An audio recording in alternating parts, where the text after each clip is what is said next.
Hello everyone, hope you guys are doing fine today. I would like to start this video by giving a big shout out to movie director James Azure, actor Jerry Miller, Alona Crowder. They have recently purchased a map from my store and have included in their Netflix movie. You can also watch on Amazon Prime. Excellent movie, I just watched it. So there you see the map featured in a couple scenes in the movie.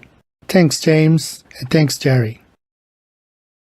So guys, seems like the Flat Earth map, it's always been under attack by shills. Here you see back in 2017 when I was called a Gleason Tard for defending the AE map.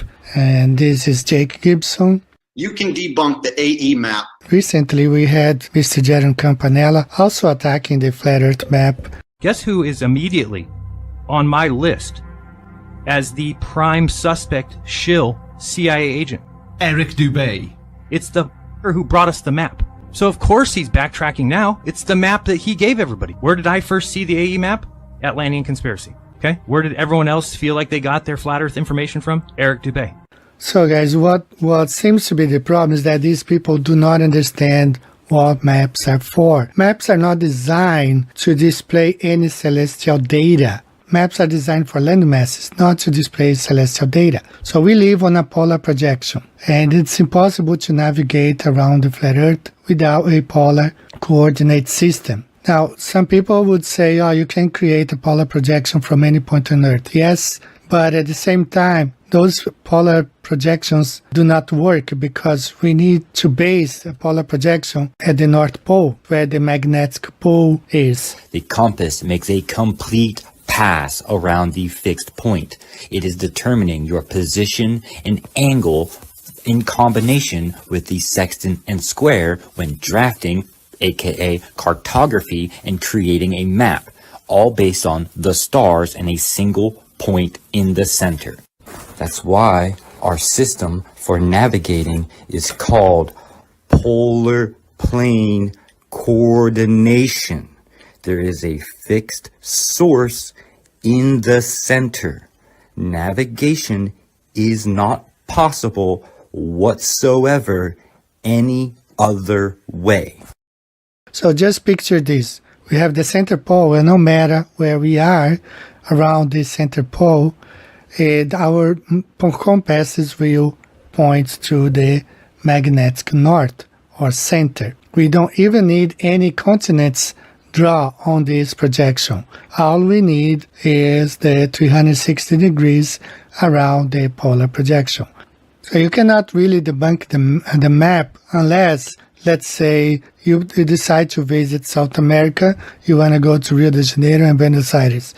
Getting there, you don't find those cities. Only then would the map be debunked. But if you travel to South America, you find the cities Rio de Janeiro and Buenos Aires, that means that the map is correct. How can it be light here, but be dark right here?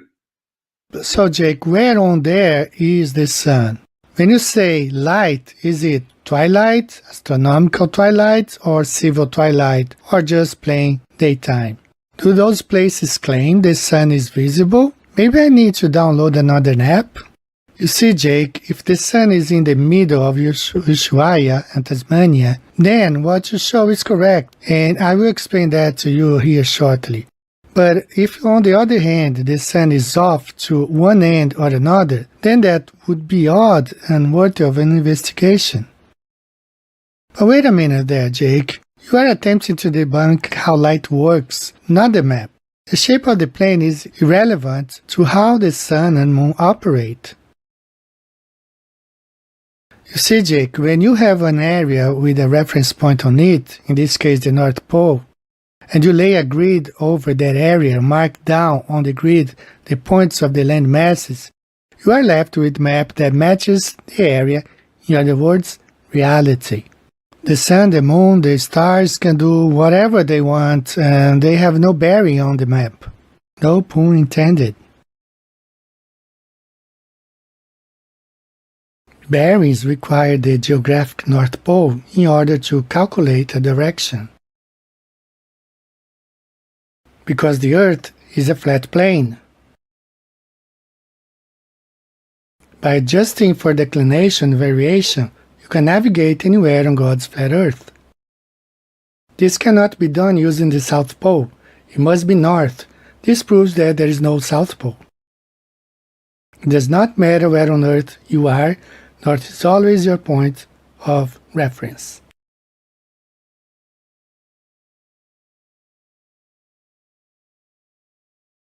As far as the circling sun over the flat Earth, well, the whole field of astrology would be pointless and useless without a circling sun, because your birth sign, star sign, is assigned to you when you're born, because the sun is in that specific constellation. Let's say you are a Scorpio. That means when you were born, it was not possible to see Scorpio constellation at night because the sun was circling along with the star wheel.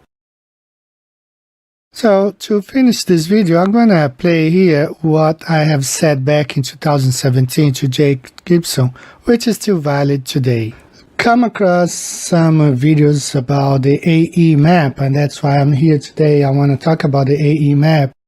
I want to defend this map. I want to defend the Gleason's map because this is the correct map of the flat Earth. What makes this map accurate are the flight paths. Well, Jake, in one of his videos, he said that the sun does not circle over the flat Earth. To explain this, we have to go back to a quote from 1904 by Carl A. Smith, who said, "Now, if we want to ascertain the shape of the floor of any large room, we get down to the floor itself and do not go about measuring the gas globes or spots on the ceiling. So it's with respect to the Earth. To determine its shape, we take observations of its surface. For whatever be the shape of the heavenly bodies, made only for lights, they cannot in any way affect the surface shape of the Earth." So we don't really know how the luminaries work. We can't assume that the shape of the Earth, the map may be wrong just because the luminaries do not work according to what we think they should do. We don't know how the luminaries work. I want to show another proof that the sun really circles over the flat Earth, and we will look at some of the eclipses that have happened in the past and some of them that will be happening in the future. It goes from Argentina, across the Atlantic Ocean, Congo, Red Sea. Then we have another one that starts in Africa, goes through the Red Sea, India, and South China. And the last one that goes over the Pacific Ocean, over Caroline Island. Now you throw all this info on the Gleason's map, and this is what we get. The same cities, same places: Argentina, Atlantic Ocean, Congo, Red Sea, India, South China, Hong Kong, Caroline Island. But you can see here clearly that it shows a circle on top of the Gleason's map, because this is the circuit of the sun and the moon. It's not a perfect circle like we thought it would be on top over the Tropic of Capricorn, or over the equator, or over the Tropic of Cancer. But it's still going in circles, and what we can see is that the sun performs its own circuit according to where whatever it's supposed to do. But we have evidence to believe this is the correct map. Okay, lots of evidences, ground evidences, surface. Not talking about the luminaries because we don't know how they work. Jake Gibson was debunked in 2017, and now he and Jaron Campanella gets debunked again. Thanks for watching, guys. See you in a couple of days. Take care. Alright, guys, how are you? We have our friend and brother back today. How are you doing today, brother? Feeling great. Thank God, We've been praying for you, for your recovery. Okay, I hope you get back. Back in 2019, 20, I was in really bad shape. I did recover. I'm feeling great right now. Yeah, it happens. All right, we will have a good show today, guys. Shout out to a lot of people here in the chat. YS, excited for tonight's live. I finally can make it live, creating AI projections in Python right now for the project. Share with us, okay? Send me if you want. I can display here. My good friends from Brazil are in the house. Sétima Visão. Boa noite aí no Brasil. Germany. Matthew Hakim, South California is in the house. Joel Dalton. Yeah, so Brian Hamilton, Matthew Sinclair, lots of good people here. Dark Praxin, you are in the house. Lisa Napolitana, hello from Long Island. Beautiful place, Long Island. So nice having you here. We're going to have a good show. Flat Earth Patriot. All right, just a lot of good people here. Brandon Neal.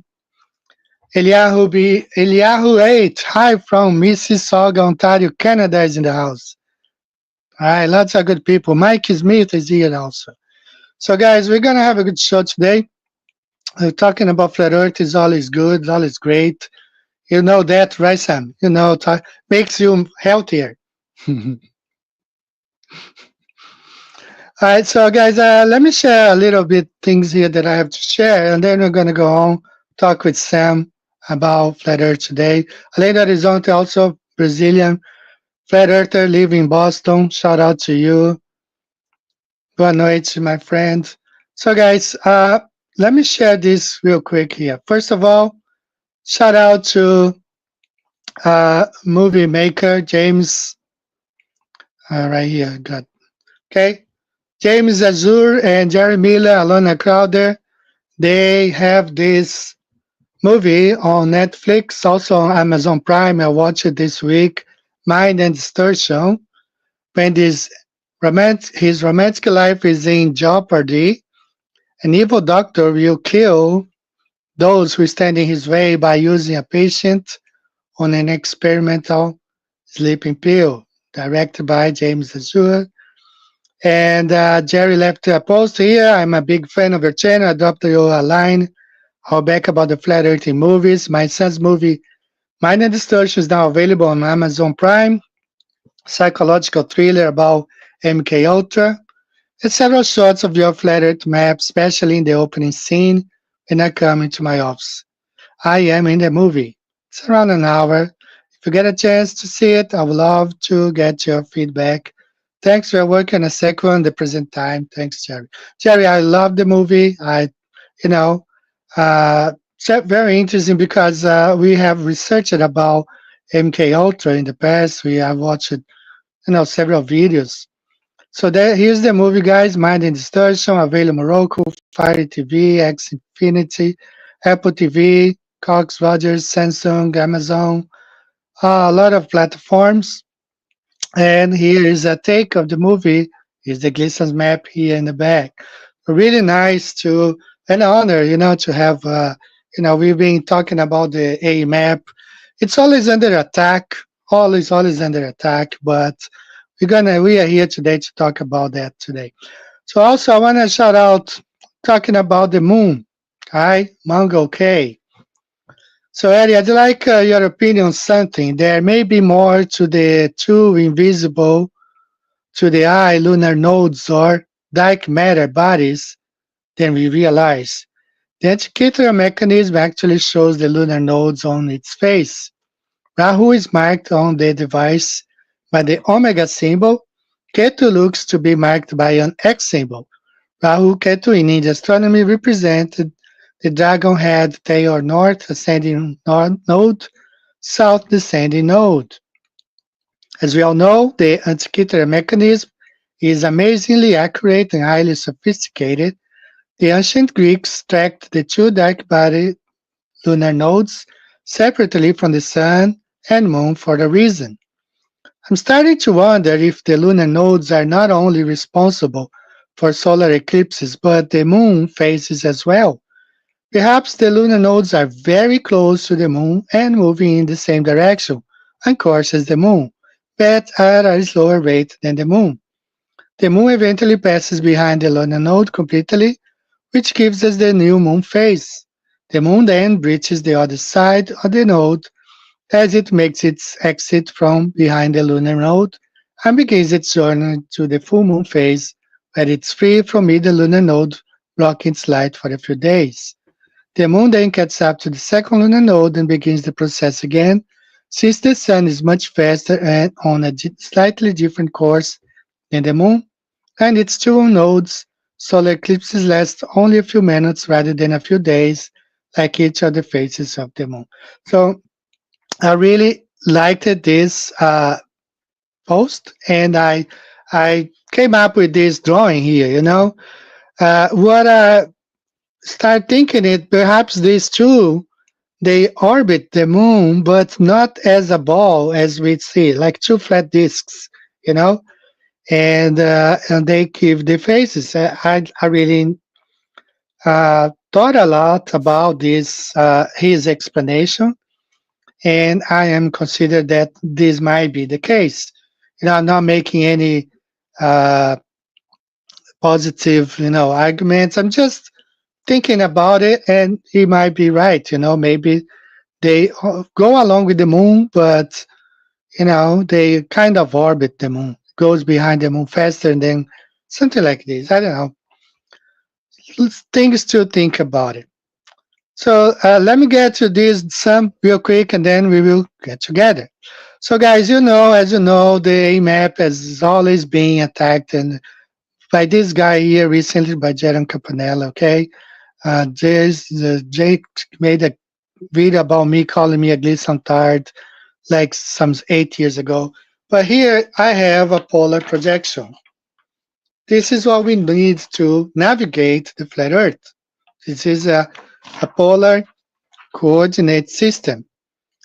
So we don't need any continents here. All we need is the 360 degrees, as I'm going to show, pointed to the North Pole.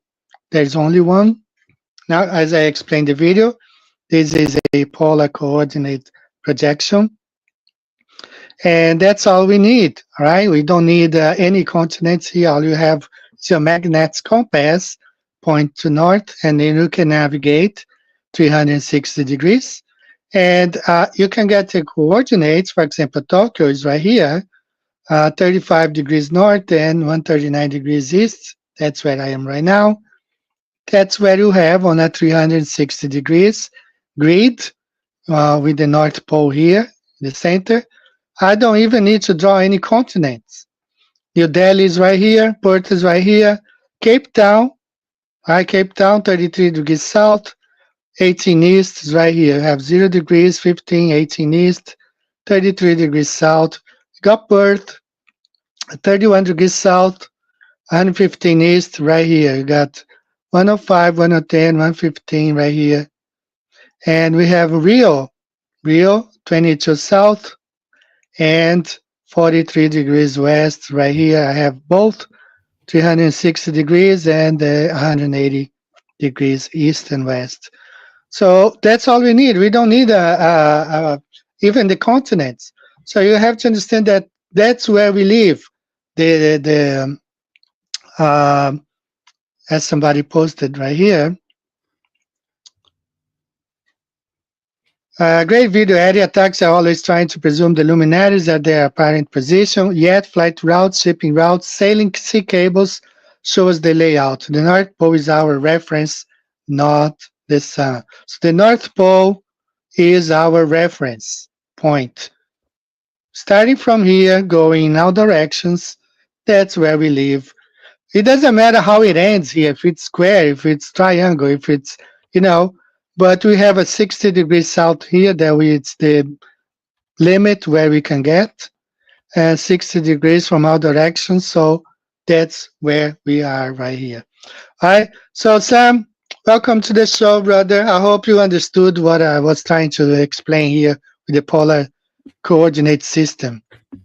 Yeah, it's interesting. I don't understand totally everything, but it's interesting with the moon, those two circles that going around. That's a good idea. But something to think about it, right? We're not saying that's how it is, but he has a point, because the Greeks call those nodes omega and I forgot the other name, alpha and omega, something like that. and they know there are some dark bodies out there.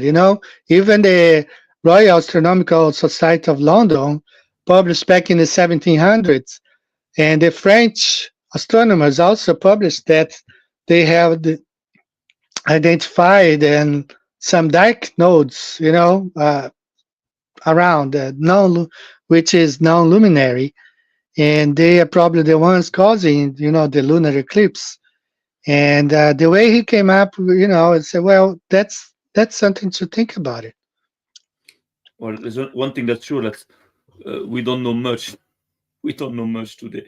If we had like the NASDAQ's budget, like, I don't know how much, like 80 millions a day or something, we would be able to cover all this very quickly. But we don't know. We don't know much today. We are not only we are have being like attacked, like kept from reaching the truth, but also we don't have the means to to go and check it exactly. out. So it's tough. But We have sense. zero budget. Have you heard of the Pentagon in the US? I think for the 7th year, they cannot locate like $3 trillion, something like that. Yeah, this is common in democracies. Democracies are made for that, like just to steal money, public money, transform it into private money. They're experts in that. I won't even start. Yeah, man. And hello, Cautelo, New Zealand's in the house. I'm doing fine, brother. Still planning to visit New Zealand again. So yeah, man, we have zero budget. We cannot do anything. Like I myself, I work and I do a lot of work that I do. I take a lot of time making videos. I'm out of my own time. I don't make anything with this stuff. It's just because, as we go on and discover the truth, you want to discover more and more and more and share, like you and I, we are doing right now, despite, perhaps we have some religion differences or political. Yeah, it doesn't matter because we are here to talk about flat Earth. Of course. Actually, it does matter. And I tell you what, because, harmony cannot be obtained without everyone's differences. If we were like all the same, thinking the same, looking the same, there will be no harmony. But the harmony is made by our differences, because we are different. And then we find a pole that, attracts us. There's something in common that we have.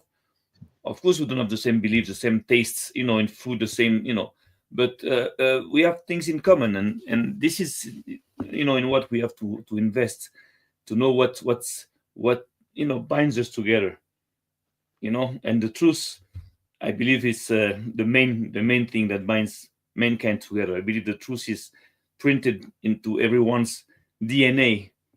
Something that we know. Even now, people that don't agree with us, they know. All those people, they know that the Earth is flat. Come on, it's we know that they know.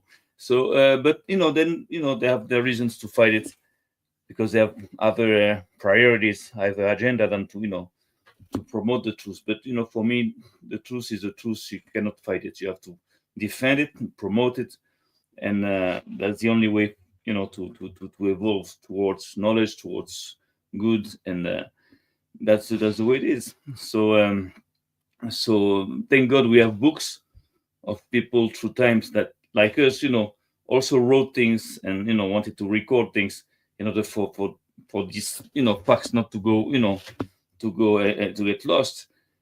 So we have books. We can check our books, and then we have common sense, and that's enough. That's enough already to identify what's true and what's not true.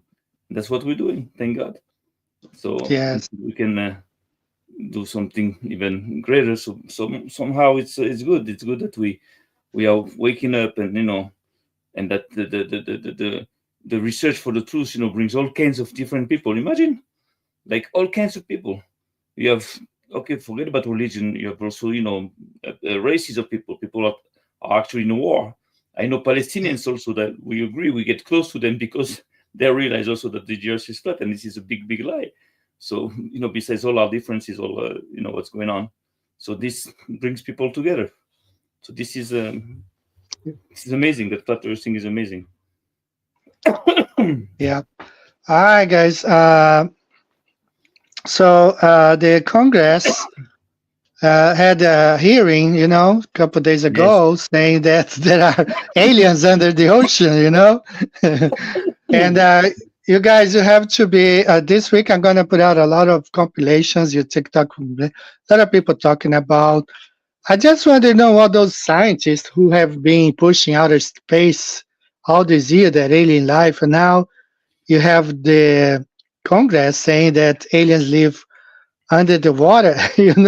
I mean, all ocean life is alien, because we deep down there, they even say there are black holes now under the ocean, the same as in space. Have you heard about this stuff? What's your take? Right. I heard about what's going on, yeah, about that hearing. But that makes sense because this whole thing, about lying about the shape of the earth and that there is no dome and that you can go, back and forth in space and into Mars and all that stuff. Somehow it serves the idea that aliens do exist. There is no God. Forget about God. Whatever God you believe in, it doesn't matter. There is aliens. There is technology, and through aliens and technology, we were born, and we will keep on going, and we will develop ourselves, and we will defend ourselves. And this is the agenda. That means that, of course, that it's normal that they're starting to push this, and I suspect that they are going to be staging something, just the way they staged the moon landing. They are going to be staging something with like UFOs and some kind of a third an encounter of the third type, type of events. They're going to do this. They are saying that in all their movies, like for decades, for years. They're talking about aliens invasions, alien contacts, and they're going to do this. It's close. It's like they're doing it because there are UFOs that are like made on Earth, not in space. We know that. We know that the NASA, check it out, was built by all those Nazis there, von Braun and all these Nazis, and they call Yeah. them again rocket scientists. But the truth is that they were not rocket scientists only; they were UFO scientists. Yes, If that's you right. think about it, let's think together, right? Yeah. If you know or if you believe that the Nazis actually had a secret UFO program and that they were working on a technology where you could have like an astronaut, like a plane that can fly like 10,000 miles an hour in a second and go in the water, whatever, that could do this. Can you imagine that would be like the most important, most powerful project ever, never to be abandoned. So Exactly. the thing is, how do you keep on working on such a project, such an expensive project, and make it super secret? Well, the only solution is NASA. Is to create a space agency that will, pump like billions and trillions of dollars to make you believe they make machines to go to space, while working on keep on developing that project. That makes sense because never nobody's going to just imagine that NASA is keeping on working on that secret Nazi program, of the UFO. So this is for me. Of course, it's an idea, it's a theory, but it's been confirmed many times that NASA might be behind all these UFO sightings that we have, maybe behind the secret, manufacturing of those machines, and somehow it might be one of the main purpose of the existence of NASA to keep on, working on that program, secretly. And how can you cover such a program? You need a space program, a fake space program, in order to keep on, doing this thing. Because if you have tomorrow like a fleet of UFOs, you control the world. It's a world domination. You have the most powerful army ever. It's a world domination. But maybe they thought about using this not only to dominate military the world, but also to use this in order to fight the idea of God and to make believe that there are no gods, there is no God, and that aliens are the God, that aliens come from space and blah, blah, and all this.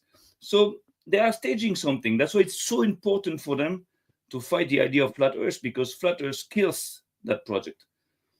The fact that you admit that there is a dome, it kills all the alien encounters. The possibility of having ever aliens coming to Earth, so flying back and forth. So this is very important for them. And of course, now they're going to start to push this. And you can you can see that all the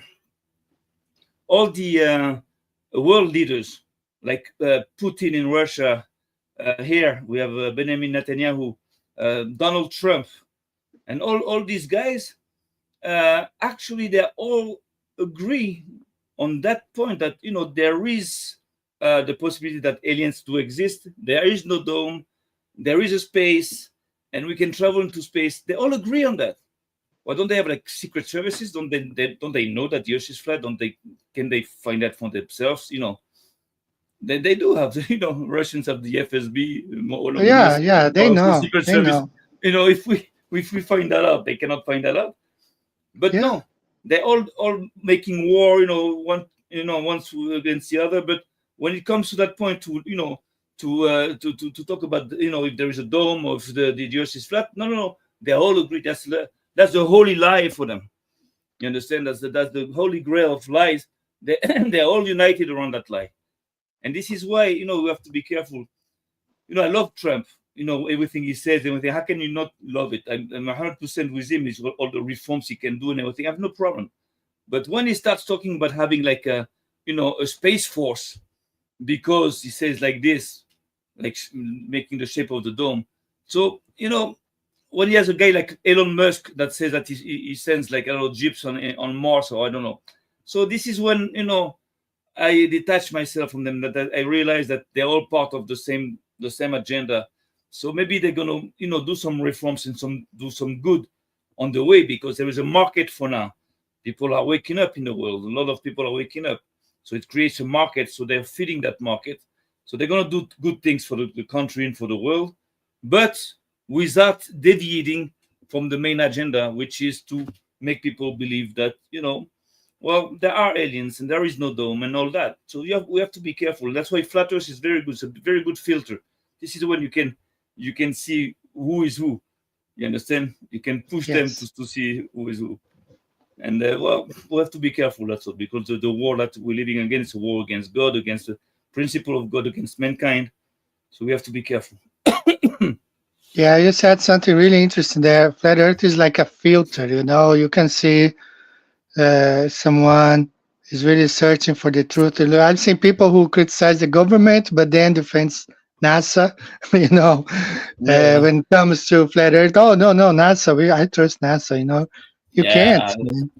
You understand? This is Yeah. the ultimate test. Yeah, and I really like what you said, man. I never thought about it.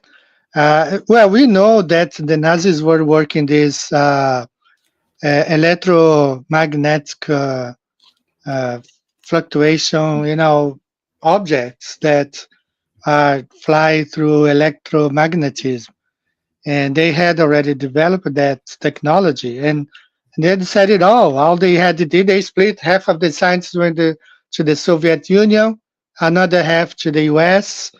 They created these fake space, agencies that fed the people, the population, just science fiction. Yes. Travel moon bases, bases on the moon.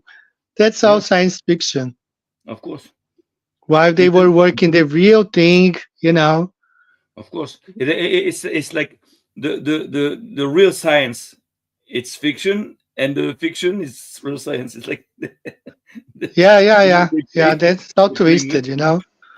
They feed us with this week. I'm watching a series, guys. It's about Canadian. Let me find here. I'll share with you real quick. I created a playlist. It's a Canadian. I forgot his channel's name. Let me just find here my computer. Just created this, the hidden hand behind UFOs. So let me share this real quick with you guys. Go to share the screen. So this guy here, Canadian Patriot Press, this channel right here. Not a lot of subscribers, but they have a couple of videos there.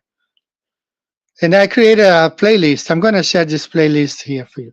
Now, number one, if you want to see the since I'm in Japan, get a lot of ads here from Japan, okay?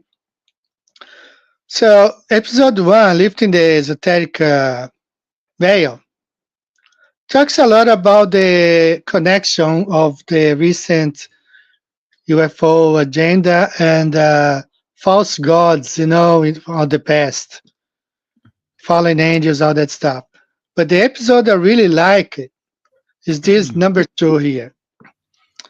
It's the foundation, how H.G. Wells' War on the Words and the Dawn of the New Age, how these people influenced, the whole, the last 100 years, 150 years.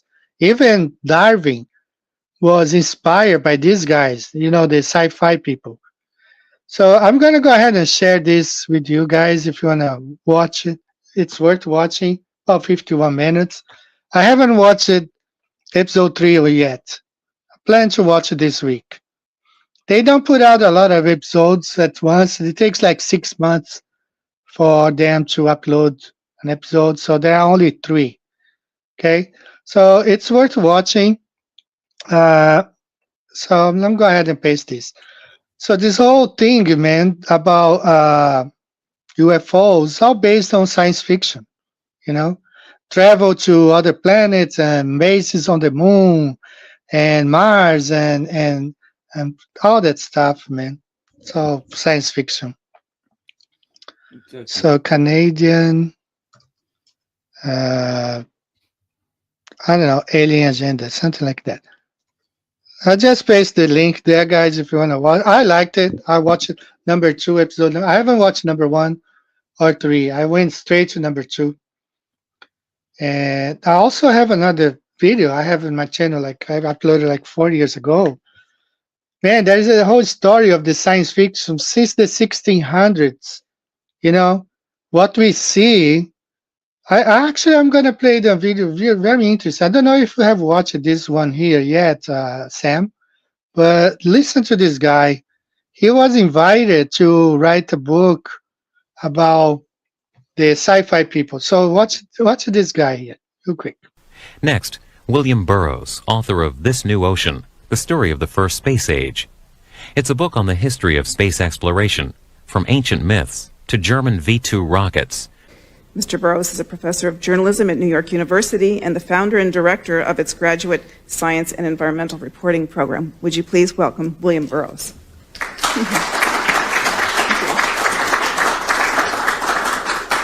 Thank you, Judy, and thank everybody for being here.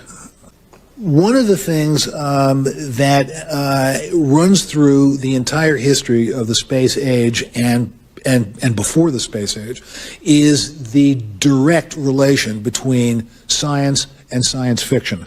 You're not at this too long when you don't come to understand that it's the science fiction people, the SF people, as one of my friends calls them, who laid the blueprint for the people who actually built the rockets and planned out the programs. And I did a fair amount of thinking about that throughout the entire process. Konstantin Tsiolkovsky, who was the great Russian rocketeer and the father of rocketry, and who we never heard about during the Cold War for reasons that will not mystify you. Tsiolkovsky and Hermann Oberth, the German, the father of rocketry there, and our own Robert Goddard, all read Jules Verne. They all read From the Earth to the Moon, and they all had, if you'll pardon the expression, had their fires lit by that wonderful voyage. They all read H.G. Wells, The War of the Worlds, and so on. These people were energized and captivated by science fiction.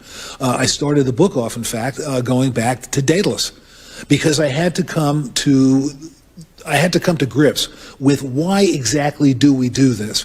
There are cynical answers, and they're relevant.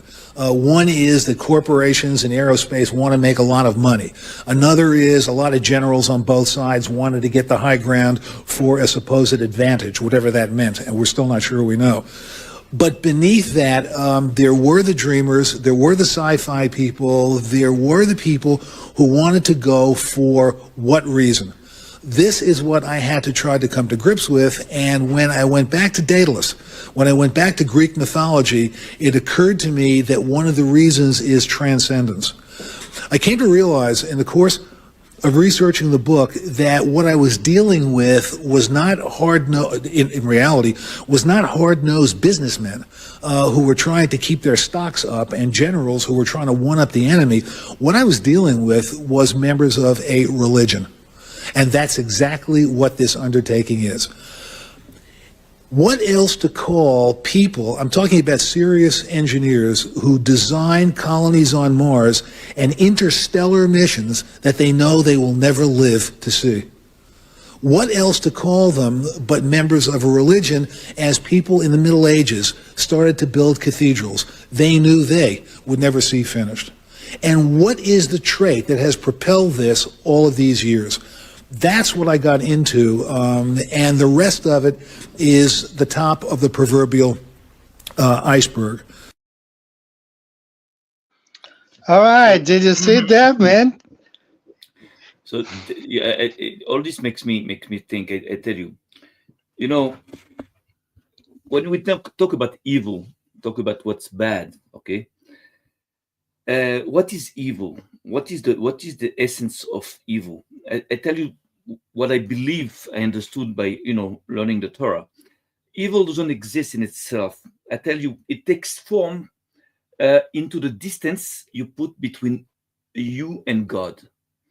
The father man is separating himself from God.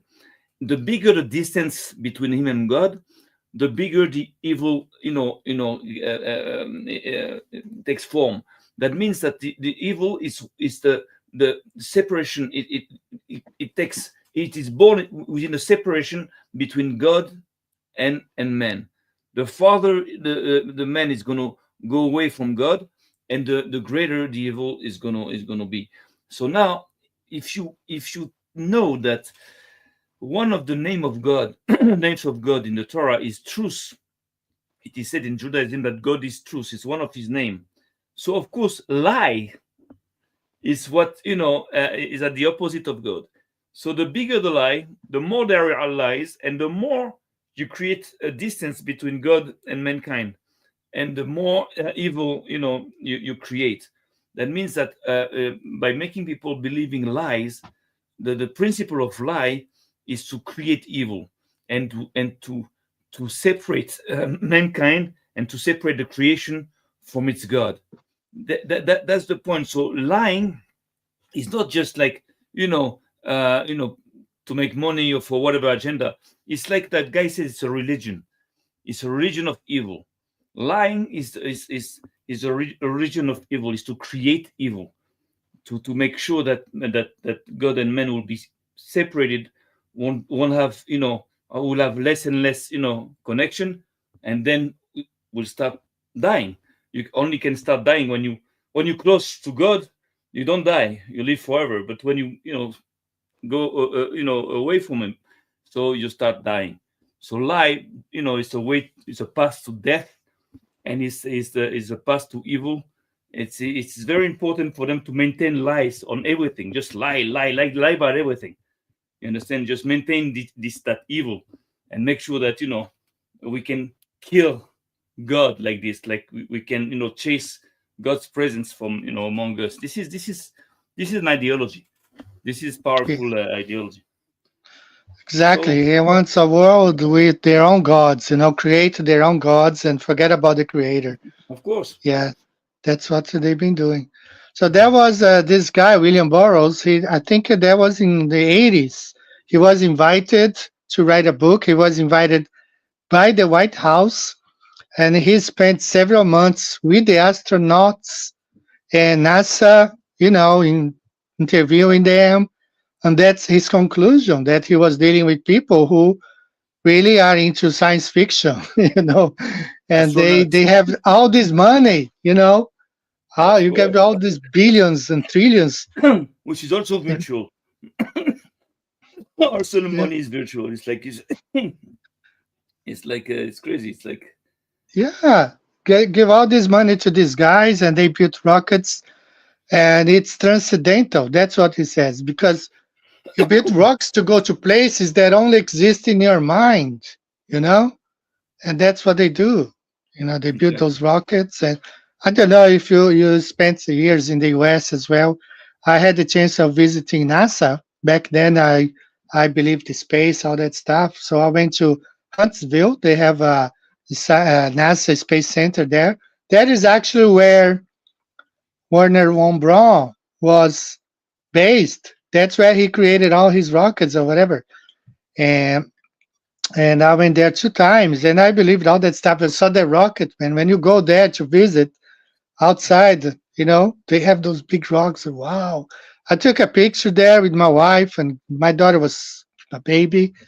And all of 3 of us, we fit inside one of the booster, and they had like several boosters around the rocket. Anyway, a lot of money is spent to go nowhere because those rockets don't go to space. You said one time in one of the videos, they invest in the package.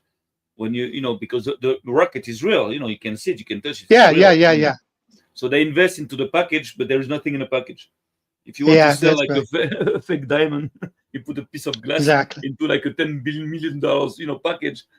You're never gonna believe it's a piece of glass.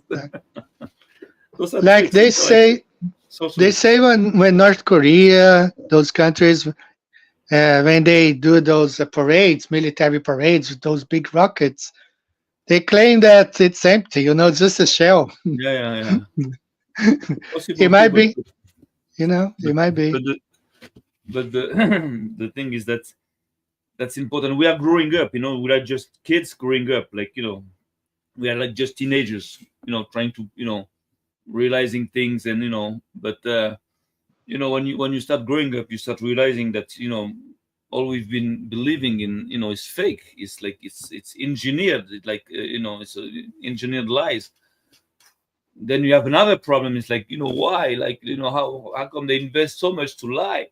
And of course it has to be like they have to have an ideology behind this. It cannot be like just for money or for like whatever.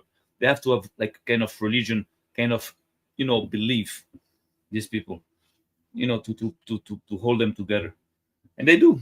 And well, in the Torah we can understand a little bit what their twisted beliefs are. But this is an old war, it's nothing new. It's an old war. It's an old war, very ancient war that started long time ago, and that is about to finish soon by the awakening of the world. And this is great. We're living some great times. I don't know if people realize, but we're living some very, very special times. I want to ask you 2 things. It's not. I looked at this stuff a while ago. Not recently. It's been a month, several months actually ago. Because sometimes I try to understand the origin of evil, and we hear stories about those children or people living underground or all that stuff.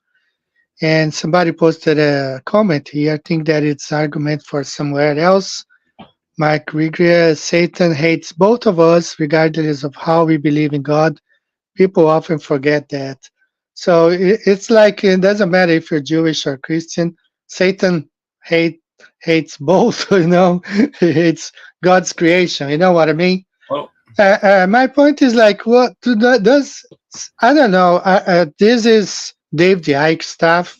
I don't listen to Dave the Ike that much, but I've heard him talking about this what they call those lizard people. Is there any foundation there? What's your take on that stuff? I believe there's a lot of allegories about everything that is vampires, dragons, lizard people, and all that. Well, maybe it comes from the idea that there was a snake in the garden, but mysticism is very important to keep secrets alive through times. Again, if I had to explain nuclear physics to like a 6 years old boy, I could not use like formulas because you don't understand nothing. So I can I can travesty those formulas into like a story, like about a king and a queen and surrounded with mysticism. So the Torah, the Bible, and there's a lot of mysticism in order to again to keep the story alive, the story great through times. But then there comes a time when you have to understand these stories, and you have to demystify all this, and take a look at the story with adults' eyes. And this is hard to do because mysticism is nice, it's great. You like fantasy, to live in a world, with dragons and with things and with demons and more angels and whatever. But but the thing is that those books I'm talking about, for me, the Torah, have been written for us to wake up, to grow up, not to be stuck into some kind of imaginary world that doesn't want to help us to with nothing. That means that we have to understand these things, demystify them, and go down to the bottom line and understand our world, understand who are those people that are lying to us, who are these what is our world, understand our world, understand who we are.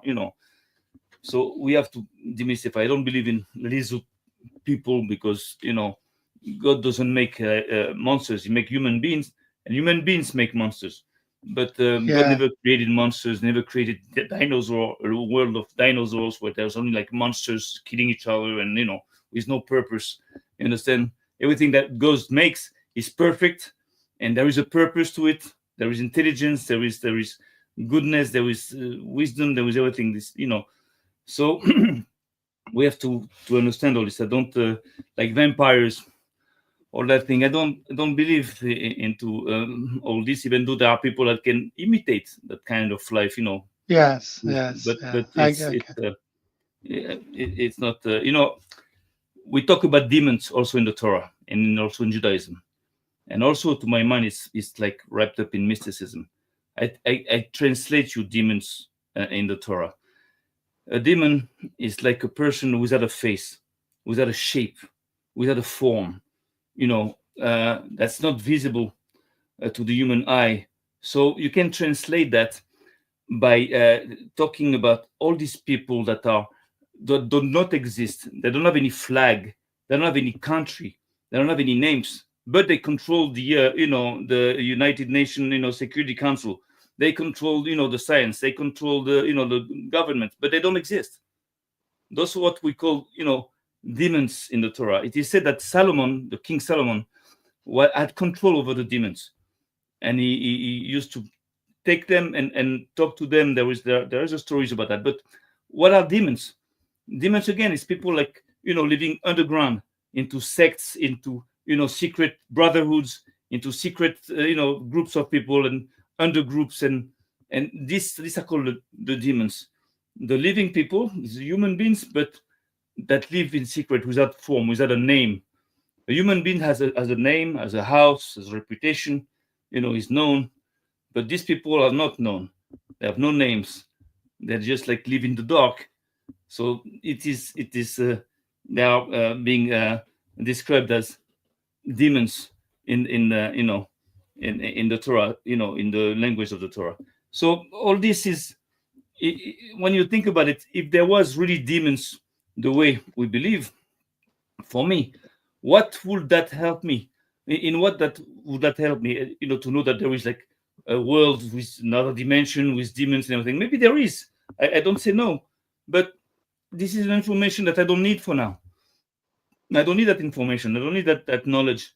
in order for me to fight the problems that I have in my reality. You understand? That can always lead me astray, lead me like, think about different things. In Judaism, there's a lot of people also learning what they call Kabbalah. So they're like drunken people. They drink. They're like totally drunk of knowledge, and but they don't do nothing. They don't help that generation. They don't help to understand nothing. They don't understand much, but they like it. They love it. They're just like, whoa, they're drinking. So this is why I don't like information or knowledge that is sterile. That doesn't lead you nowhere.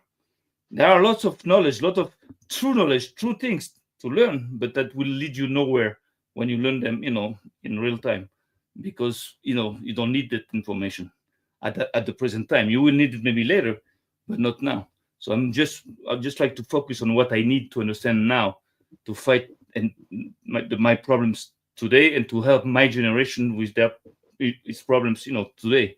That's what's important. I don't want to become like an encyclopedia of knowledge. This is by the way I see things. We don't have much time, we don't live that much. Yeah. So I got a question for you, and then we're gonna a quick break. We're gonna go for a break. Well, Joyce B, Sam, she's asking you: is Samuel referencing the written Torah or the oral Torah? Jewish rabbis teach from both Torahs. So first of all, I have an experience. I go according what is the most important, the most solid, is the written Torah. There is the Tanakh, which was written by prophets.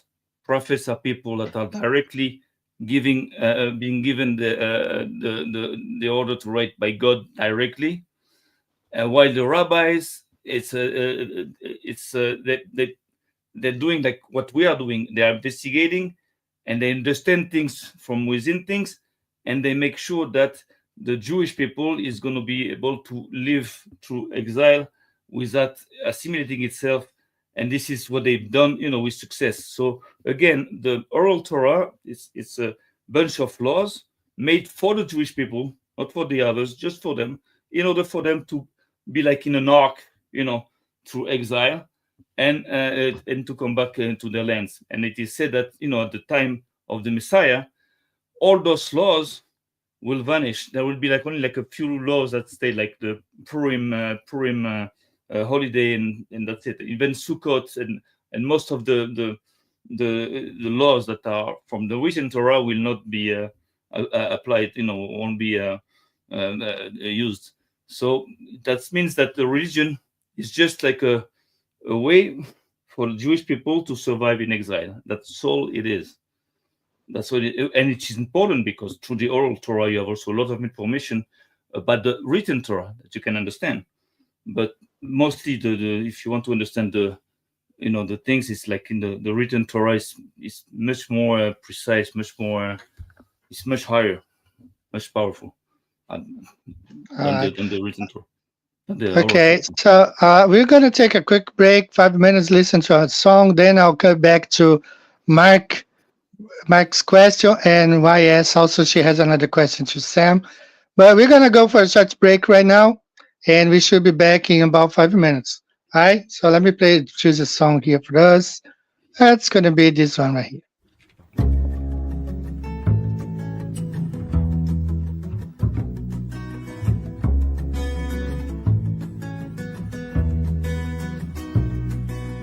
Don't believe the papers, don't believe the news, 'cause all that they serve you are opinionated views.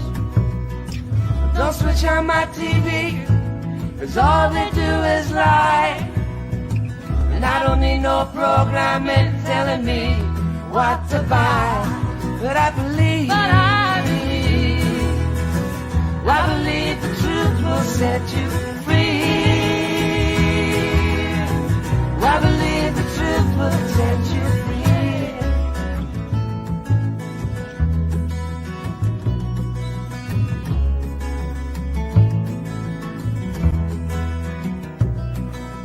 Don't believe in aliens, don't believe the news, for? What are the reasons why they're for? Don't believe celebrities pretending to be what they ain't. Make poverty history, they say, old and the same. But I believe, I believe the truth will set you free. I believe the truth will set you free. I believe the truth will set you free.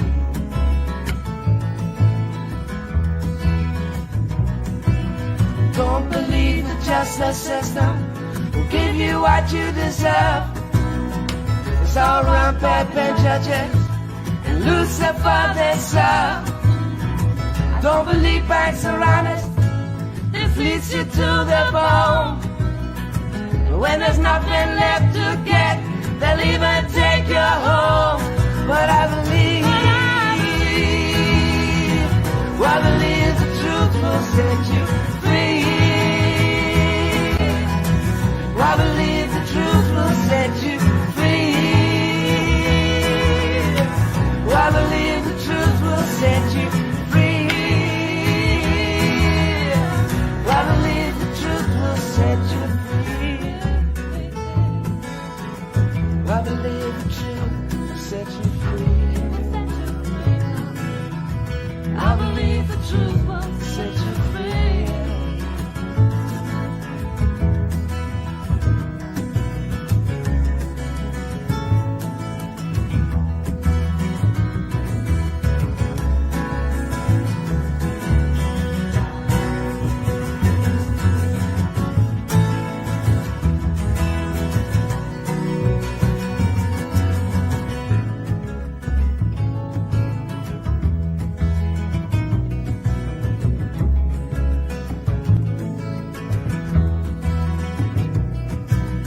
Don't believe the papers, don't believe the news, 'cause all that they serve you are opinionated views. I don't switch on my TV, 'cause all they do is lie. I don't need no programming telling me what to buy. But I believe the truth will set you free. I believe the truth will set you free.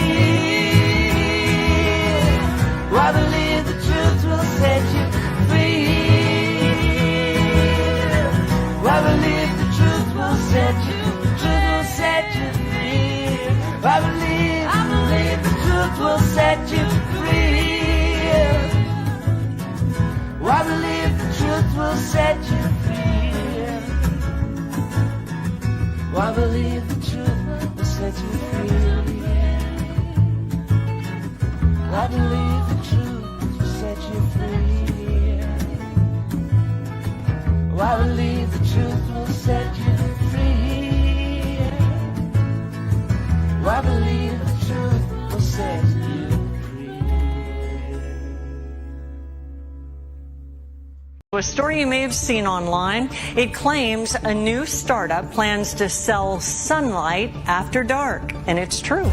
Reflect Orbital is building space mirrors to reflect sunlight onto solar panels at night. The goal is to maximize the productivity of solar farms. But according to its website, you can also book a spot of light for yourself.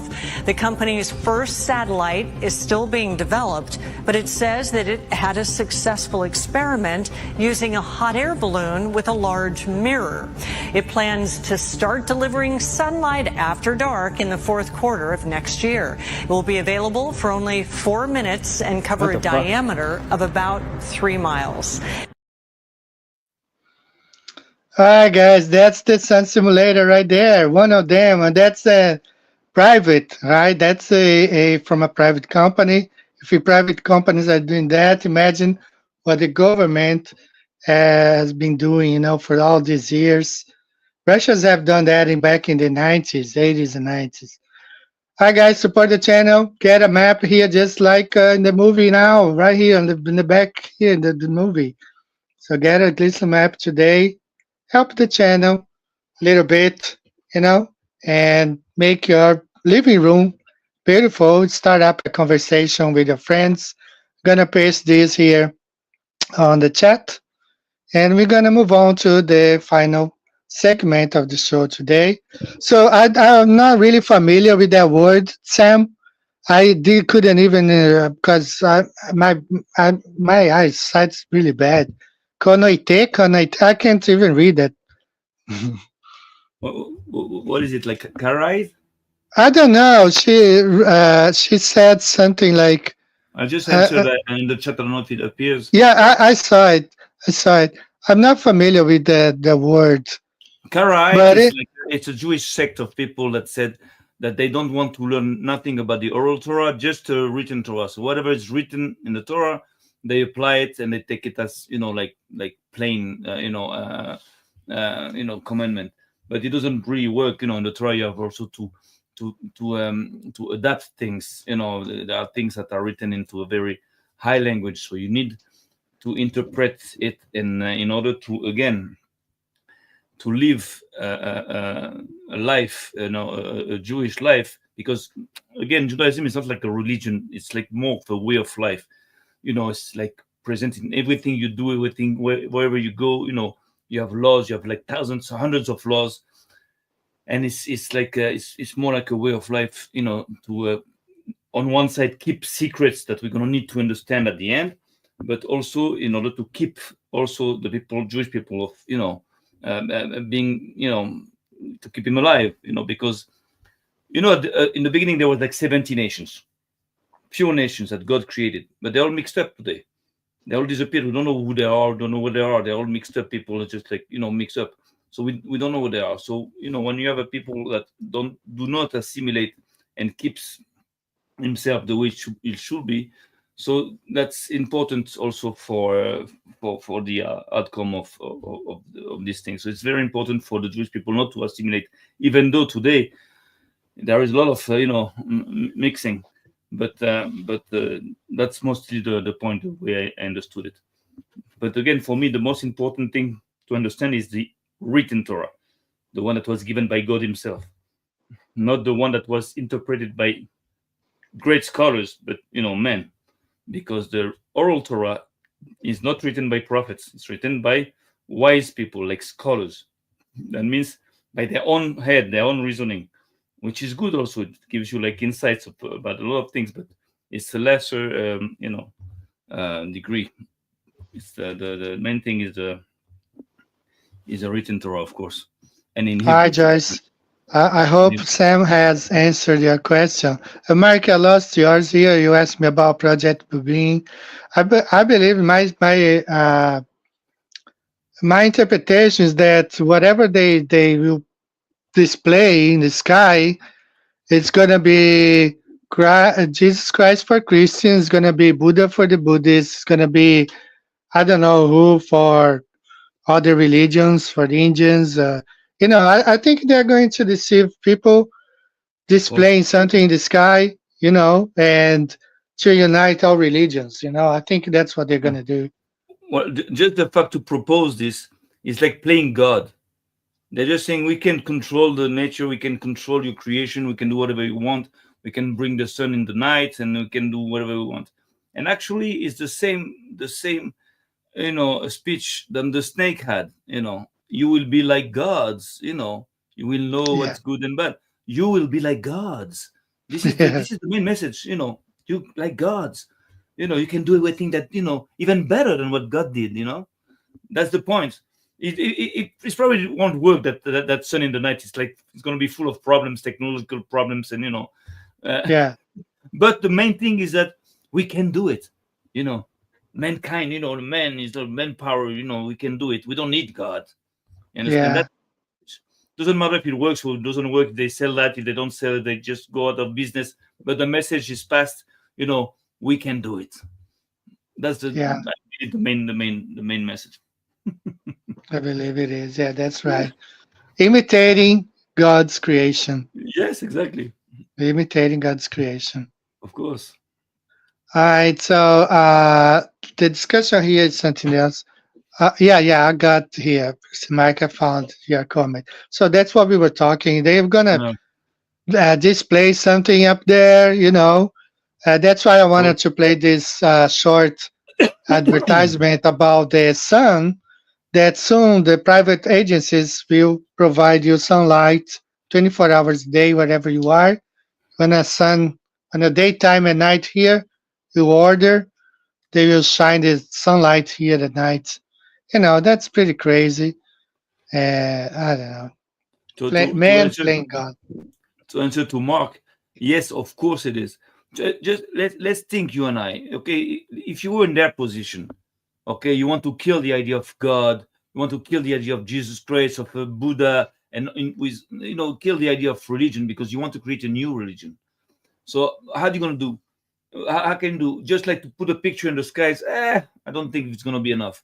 But have an alien, encounter where you're going to have out of these, ships there, people that tell you, okay, we wrote the Bible, we wrote the New Testament, we knew Jesus, we did, this, or to have a guy that, looks like Jesus coming out of this. We don't know.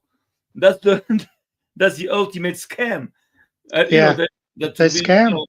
that for me there would be no better solution than that in order to fool people. And you have Jesus saying, okay, just this is what we did, this is what I did, whatever, and that in order to kill the religion, and maybe have Jesus for the Christians come and say, okay, now just forget about everything I said, everything is a lie, the Vatican just change everything, just forget about everything and just go that direction now, go that way, and let's unite everybody. So of course this is logic, this is what they should do if they wanted to fool people, deceive people, and they will be able to, because they've been conditioning minds for like so long now with all their movies and all that, that Hollywood machine there, so that a lot of people believe that there are aliens and they can travel to Mars, and they they believe this, they believe in Jesus, they believe also in this. So now they're going to melt the two together, and it's going to create an implosion, a confusion, where Yeah, people are going to say, well, now we know that aliens exist because here it is. And of course you exactly. have to be ready for it. It's going to be very hard times, if they Yes. manage to reach this make that scam there. But this is what they prepare. That's 100%. Somehow, whatever it is. Right. Now, this morning I was watching this lady. She was talking to Chat GPT, about virtual reality that can actually materialize. Some you can touch and feel. And ChatGPT said yes, it's in the works, and soon they're gonna have some sort of virtual reality where it's touchable. You're gonna be able to Yeah, touch that stuff and feel it. of course. So if you guys know ChatGPT, you can ask this question. Go ahead, Sam. Yeah, of course they're gonna have like even like and I tell you where it comes from. They're gonna have even like, I believe, the possibility of people tasting food, people Yeah, having also having sex. That's possible also. So everything is possible. And you have to know something, that all this is inspired from the Torah, and I tell you why.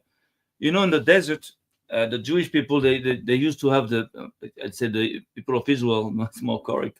They used to have a special food that came from from the sky. They used to go on the ground. It's called man, or manna. I don't know how you call it in English.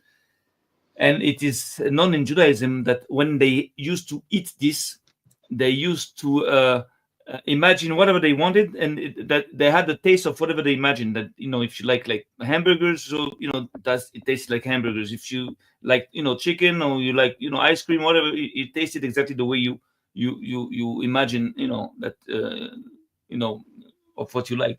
So this is also possible that they take this from the Torah and they try to recreate this, that you can taste food that doesn't exist, you can touch somebody yeah, that doesn't exist, yes, and yes, yeah, lock you into lies totally. It's like you're in a capsule of lies, and you're dead. It's a form of death. You're yes, yeah, lie is a form of death. It's terrible. terrible. Yeah. I think also, guys, that's my opinion, and I have had this opinion a long time ago. Whenever they do this fake alien invasion, whatever, they already have some bombs planted in some buildings, some cities. They're just gonna detonate those stuff and claim the aliens are doing that stuff. They're just gonna, I don't know, Sam, your take on that, but I like there is a documentary on 9/11 where they show the explosions raw, without the airplanes. Yeah, of course, we know that. It's, Yeah. it's gonna be the same thing. Like they're gonna explain and then add the effects, special effects later, the spaceships. People will believe. That's what's gonna happen. They can do so much. And I tell you something also. Okay, let's go. Let's say they're going to to stage that whole thing. Now, what's going to come out of the starships? It cannot come out like regular human beings. Now we know that there are programs where they want to merge men and animals called chimeras. I think something like this. I know there are genetics, the research on genetics when they can modify, the human body or something. Yes. And we also know that there are like millions and millions of children disappearing every year from the face of the earth. So where are all these people going? Is it like for sex, for organ trafficking, or more? Maybe they can have like a guy coming out with like 3 eyes or something, but it's actually a man that has been worked on and modified Yes. genetically.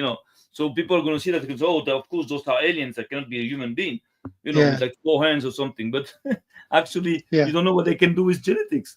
There's no limit Exactly. to what they can do. But Sam, I just saw this yesterday, man. They mixed the chicken and flamingos. Man, the birds, they're small, but the feet, man, is huge. It's disproportional. this is And a it's crime. not This is only a crime. one. It's not only one. A whole bunch of them. They mix the That's crime. chicken and the flamingos, man. This is It's crime. crazy. So if they can do this with animals, they can do it with men too. Oh yeah, they've been doing. It's probably under and those Yeah. military bases under the Yeah, earth. so you see that twisted mind, that criminal mind is like the utmost criminal mind to destroy like this, to corrupt like this the creation. What is perfect, they're gonna make it like they're gonna create monsters. Those are Yes. like hardcore criminals. Criminals. They're criminals. Big time, big time. Big time Big- criminals. Hi, Mike. Yes, I'm gonna see if Chris Parks might be coming back here someday soon. We talk about it. Uh, Me personally, I know Sam. He keeps the Sabbath. He's Jewish. You know, I don't keep the Sabbath. I don't keep the Sunday. I work every day. That's my situation. And people say, "Well, you need to trust the Lord." I know. So, I mean, when I get the most clients, it's on the weekend. In Japan, people here work a lot. The culture in Japan is that people here have to work a lot. They work overtime, lots of hours. So when they have the weekend off, that's when I work. This is where, like, people who do nails, do hair, they work a lot on weekends because that's when people have breaks, and that's when I have students. A lot of students, they want to have class Saturday night, Sunday morning, Sunday afternoon, Saturday in the morning, Saturday, because that's when they have time. They don't have time. We live in a society where it's very difficult for people to. It's designed for everybody, especially in Japan, where they don't pay a lot of money. They used to. Now your salary don't go far, so you have to work 12 hours a day, and then sometimes Saturday, and then you only have Sunday, and you want to improve yourself. It's good that you have an English school that opens on Sundays or Saturdays, where you can go, where you can take classes. So that's my position here in Japan. So I don't even get much into which day to, because that's what I have to do here in Japan to survive. Exactly, and you don't have to keep Shabbat. I tell you what, because most people forget, but all these commandments to keep Shabbat were given to the people of Israel only. And it is specified many times that the nations don't have to observe this. Like, for example, we don't eat like pork like the Muslims, but you can. Pork is kosher for you guys. It's snake is kosher for you. God tells you can eat pork. There's no problem. You can eat snake. You can eat like cockroaches. There's no problem. You have no problem. God agrees with that. Only for the Jewish people says no, you cannot eat this because you got a special task that this will affect you. But if not, it's allowed. You don't have to keep Shabbat. There's no order for the nations to keep Shabbat. It is only for the Jewish people. Actually, it is even bad for the Torah to see a non-Jew keeping Shabbat because it's not his role. It's not made for that. He has another role. The nations have a different role than the Jews, and it is bad for the Jews also to play the nations' roles. This is what we have to understand. So there's no problem, not to keep Shabbat for the nations or even for the ones that don't believe in the Torah. If you don't believe in the Torah, you can do whatever you want. You have no obligation to do this. But the thing is that what I realized what's good for me when I keep Shabbat, it gives me like a notion of like a break. Like it's important you have a break. Like you're not in 24/7 into a jail. You just go out, and you can take time for yourself. You can think. You can go out from materialism and from everyday's problems and talk about spirituality. So there is something good about Shabbat for us, and I will advise everybody to just take a day in the week or something. Just take a break break away from everything you do, and just think about different things, because this is healthy for the mind. But besides this, there's no obligation. You can do whatever. It is not against God not to keep Shabbat, just for the people of Israel, which they have a contract, but that's it. Then everybody's is free. But at the time, the time we're living, believe me, the most important, the priority is again what we are doing, seeking for the truth, fighting for the truth, trying to promote it, because this is way above religion, Shabbat, and whatever. It's the most important thing in that decade, in that generation where nobody cares, where we are being told that living a lie is the best way to live your life. So it's most important thing is to learn and to want to understand, and this is most kosher thing you can do. All right. Wow, great discussion today. I wanna before we finish today, I wanna highlight another comment. I believe she is probably Brazilian or American, I don't know, but she wrote in her channel is both English and Portuguese, Tree of Eternal Life, Árvore da Vida, Leviticus, you shall have the same law for the stranger and for one from your own country. So I believe that's my opinion. That's not Sam's opinion. It's my opinion. That's for the people who live in Israel. So if you live in that country, you need to follow the laws of that country. Just like I'm here in Japan, I kind of follow the laws of this country. If I break the laws, they shall kick me out. So I think the law that she's quoting here in Leviticus, it's for the people, the foreigners who lived in Israel. Correct? Can you correct me if I'm wrong, Sam? Well, I'm just looking at the verse in Hebrew, but what it says here actually is more like you should in the justice system, in your judgment, you should judge a stranger just like the Jew, like the same. There's no like a difference, when you judge somebody, or when you have a situation, you have the same law for the stranger, and from you is the same thing. You cannot just judge him differently because he's a stranger. No, it's exactly the same. You and the stranger are the same, in front of the law, in front of the justice. You should not have like two different justice system. This is more like what it says. But according to what you said, it is true also that in Judaism, we say you have to respect the laws of the country you live in. Country you eat from, you have to respect the laws, unless those laws are strongly going against the justice. Like in Nazi Germany, there were laws also. You had to denounce Jews in order to deport them. So those laws, you don't respect them, of course. Or if there are laws that tell you just to practice incest or something, like in Sudan, you don't do them. Of course, there's logic behind this.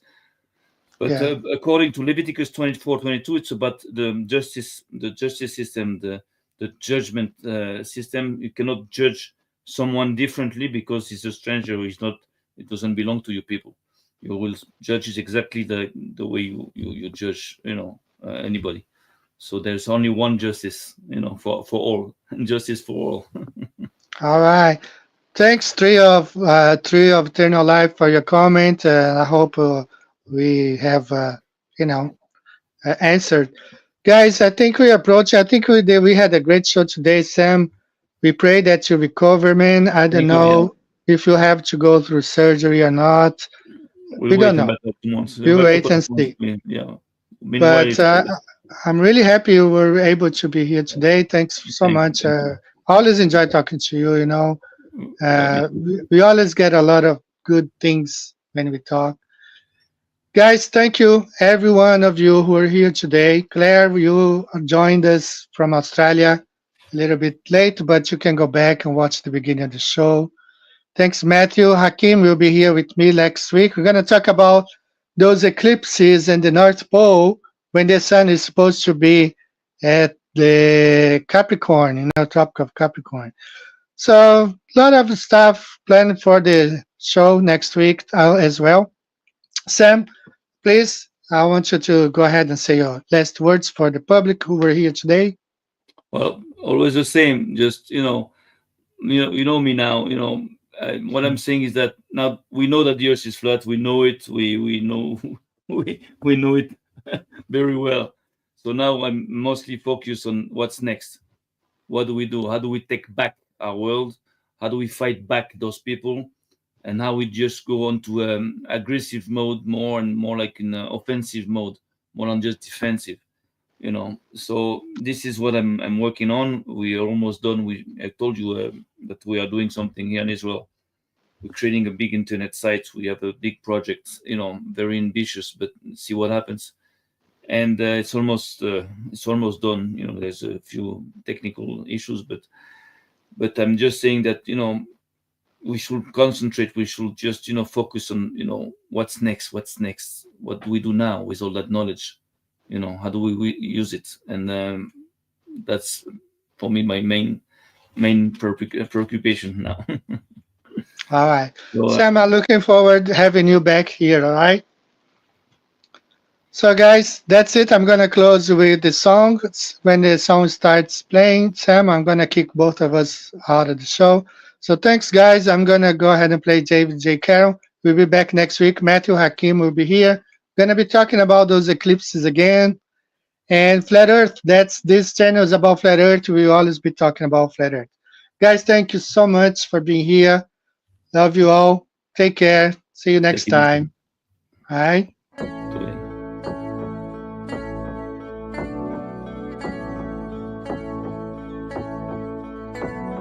Wonderful, magical, celestial light, fantastical, mystical, wonderful sight. Belgian Swiss physicist Auguste Piccard, 1931, first to reach for the stars, was the first to explore the air view stratosphereus, a scientist curious to see what was there. An aluminium black ball gun, a helium balloon, hydrogen with photos and instruments, sailed towards the moon, rose in just half an hour, 52,000 feet, 10 miles up, 10th air pressure, up a dead drop in heat and cold, but disproving gravity. Wonderful, mystical, beautiful sight, flat line separation of black from blue light, a world run by false make-believers, hiding in shadows, stealing our light.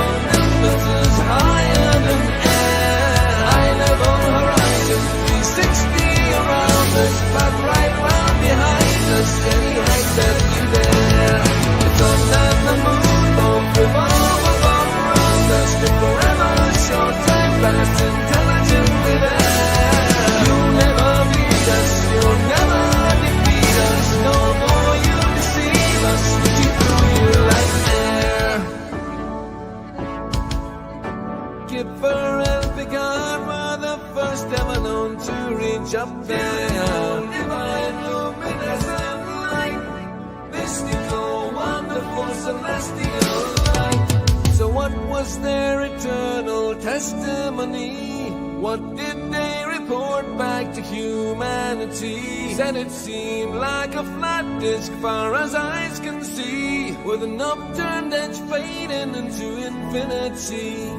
A mystical, ethereal, celestial sight, a divine creation, a clockwork of light, designed hid by deceivers and false make-believers, still cowering in shadows, still fearing our light. Here we go, higher than Everest, higher than airplanes, above zero fuels, higher than air. A level horizon, 360 around us, no motion beneath us, no spinning hotels on the firmament, turn all around us to forever, so time past geometrically there. You'll never beat us, you'll never defeat us, forever beneath us, we see through you like air. Mystic, solar, luminous light, fantastical, magical, bright. We see through you like air. Magical, angels of light, beautiful, wonderful, celestial light. The first to see truth when they reach for the stars, explorers and physicists, Kipper and Picard.